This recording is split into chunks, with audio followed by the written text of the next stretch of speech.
Uh, hey everybody, how you doing? Well,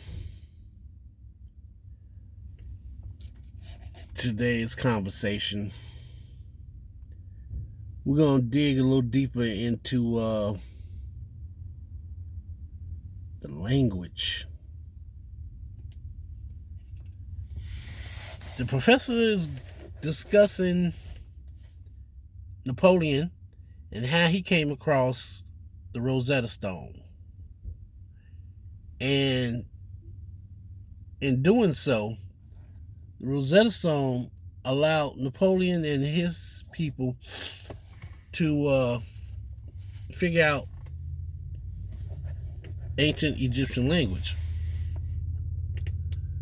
So, that being said, let's get into it. Because when you hear it, you're hearing ancient Egyptian. They've kept the language right through. So Coptic is really our connection with spoken ancient Egyptian. And Champollion knew Coptic. Now, think about this. Thomas Young says it's an alphabet. Great. So we can look at the hieroglyphs and know how it sounded. But that doesn't tell us what it means. For example, you know the hieroglyph that everybody is familiar with? An Ankh. It's like a cross. It has the loop at the top, comes down, crossbar. That's an Ankh. People often wear them as good luck symbols. Good luck symbols. Everybody knew that was pronounced Ankh. The ancient Egyptians pronounced it Ankh. From the alphabet, we can figure that out. Sound like somebody got But how do you know that the ancient Egyptians meant by Ankh the word life? Right? It's the concept life. The answer is in the Coptic Church's liturgy. We know that Ankh means life. So from Coptic, by knowing Coptic, Champollion could look at the hieroglyphs, say it's an alphabet, say it out loud, Ankh, and then realize, Coptic has that word, Ankh, it means life. So that was the connecting thing that enabled Champollion to decipher hieroglyphs not just phonetically, but get at the meaning of it. And he was the first one to translate the Rosetta Stone. It didn't come easy, by the way. The Rosetta Stone, discovered in 1799 during the campaign, brought to England in 1801, was not deciphered until 1822. 1822. It was a long haul, right? But he finally did it. And for the first time, the records of ancient Egypt could be read. Thanks to Napoleon and Champollion.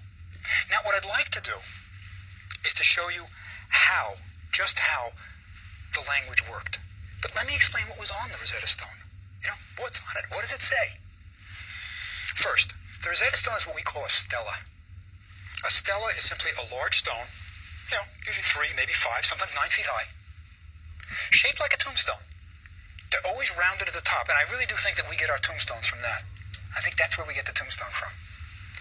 And these were placed in front of temples. Again, kind of like a bulletin board. If you wanted to announce something, if you wanted to say something great was done, you had a stela carved. Did he just say he thinks we got tombstones from ancient Egypt? I think that's what I just heard him say. So, but I'm pretty sure that's not the only thing. These people went to Egypt, looted the place, took everything they could, and they marketed it. They marketed it to English people, to Americans. They just commercialized the whole thing, But in modern day, if I steal something from your grandma, lay low for 10 years, and then sell it to your great-great-grandchild, who just happens to remember hearing stories and looking at pictures of grandma, well, yeah, it looks like it could be grandma's necklace. But how do we know? We don't know for sure. It might have been a one-of-a-kind, only a handful was made. But still, without concrete proof, you can't say that, I stole it. That's basically what happened. They looted the place, brought it back to their respective countries, either England or America and France. Can't forget France. And they marketed it to the masses. And ever since then, if you start looking throughout history at all the different inventions and whatnot, products that have come out, you'll see that a lot of it can be traced back to Egypt. Egypt did it first. It wasn't no copyright back then, so you take something from Egypt and doctor it up a little bit and sell it to somebody, who gonna stop you? I mean, people made whole businesses based off of what was stolen from Egypt, and they never really get credit. You hear little whispers here and there, but mainstream, no.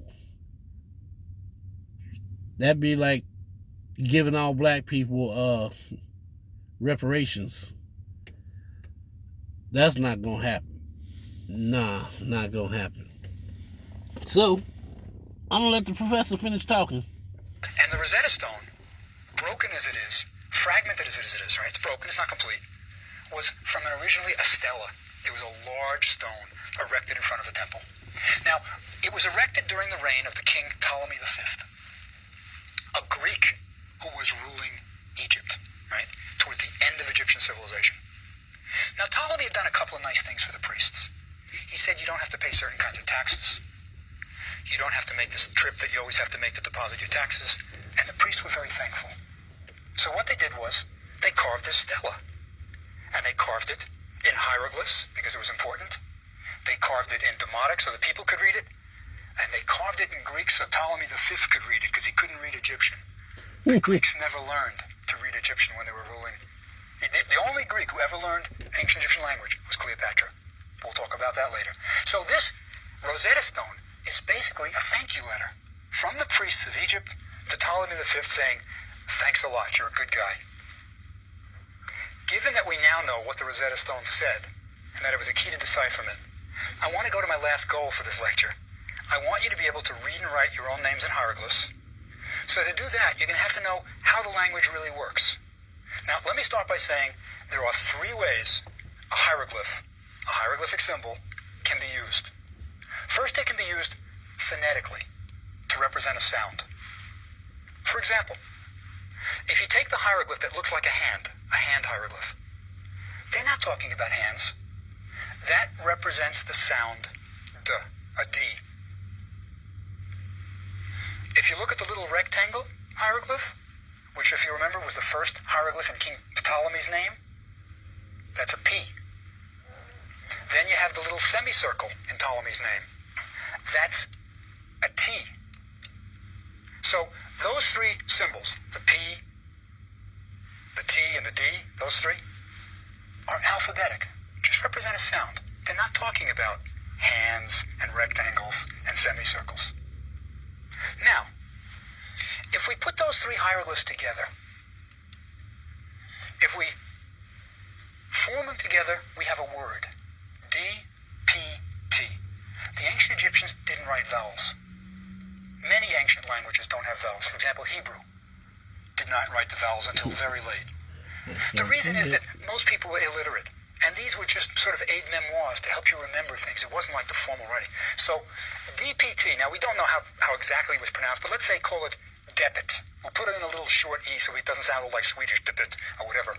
So we'll say debit. That was a word. It's a phonetic word. Three hieroglyphs used phonetically. Now, the next use of a hieroglyph, right? There are three, remember? We're using it phonetically first. I can also, now by the way, the ancient Egyptian word debit meant boat. It was the word for boat. Now I can also, if I want to clarify what the hand and the rectangle and the semicircle mean, I could, at the end of that word, add a boat, a little picture of a boat. Now that's helping me make clear what the meaning is. I'm using that hieroglyph like a picture of what it is. All right, so the first three hieroglyphs, the D and the P and the T, say boat, debit, and the next one helps clarify it. It determines the meaning for me, helps me determine the meaning. That use of a hieroglyph is called a determinative because it helps determine the meaning of a phonetic word. So that's the second way a hieroglyph can be used.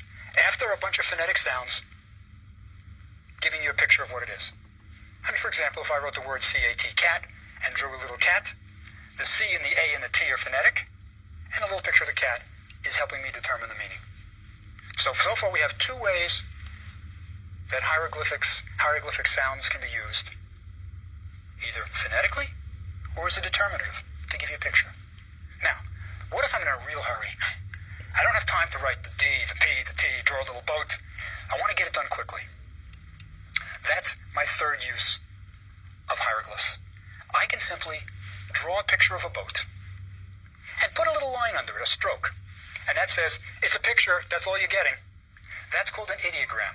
It's pictorial writing. This shows that I'm just doing it the fastest way I can. Sorry about that. I'm giving you a picture. So, three ways you can use a hieroglyph. Three ways. You can use it either phonetically, represent a sound, as a determinative to help you determine the meaning of a phonetic word, or you can just use it like picture writing, like people always thought it was, just a simple drawing. Now, sometimes the ideograms are used, these ideograms of the picture writing, are used when space is limited. You know, you're running out of space. It's sort of like the plan ahead sign where the head runs off. Yeah, if you're running out of space, you start using these ideograms. Or, for example, on rings.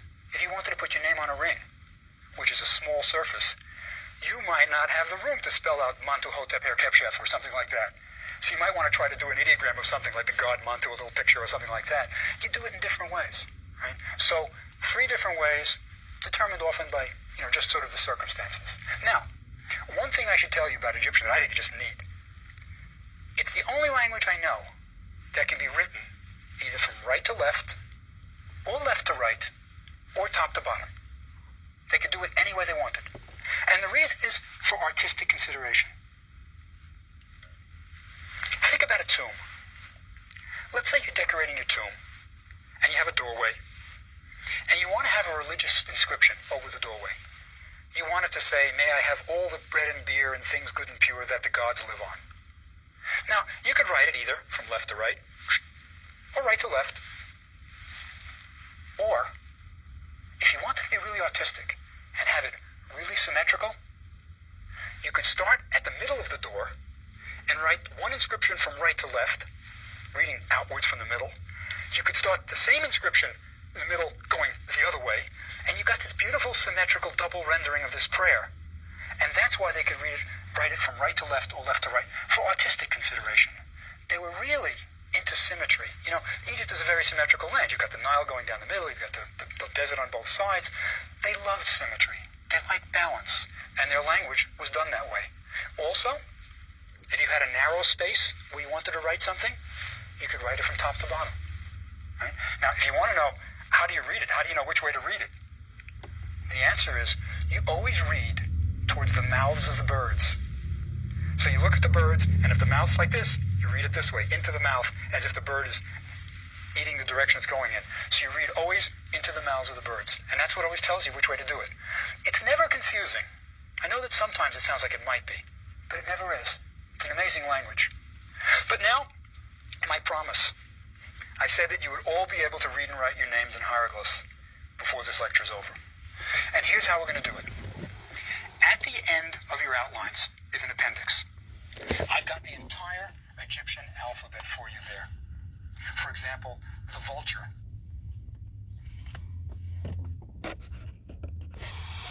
Okay, so that was interesting. Me myself, I was into art when I was a little kid, and junior high school, high school.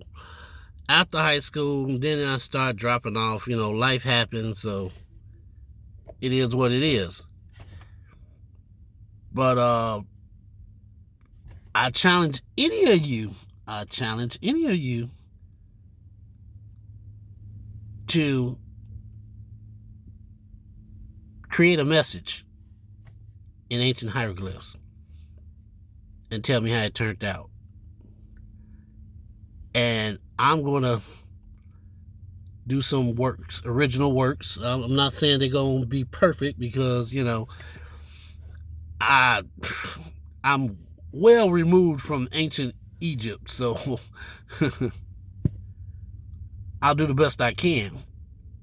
But if you'd like to see some of my, shall we say, artwork, for better or worse, yeah, let me know in the comments, and I'll post them. All right. Till next time, I'll talk to you later.